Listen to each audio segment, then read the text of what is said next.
Hey guys, in this video, I'll show you how to make Tinder photos not zoomed in. All right, let's begin.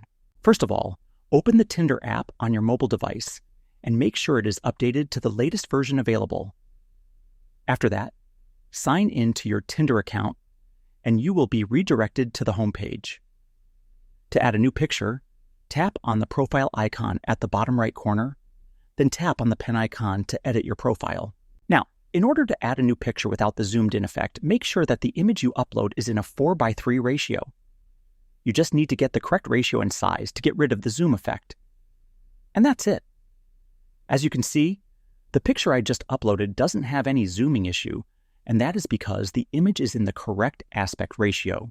So that's basically how you can make Tinder photos not zoomed in. And that's it for this video. If you find this helpful, consider subscribing and giving this a big thumbs up. Thanks.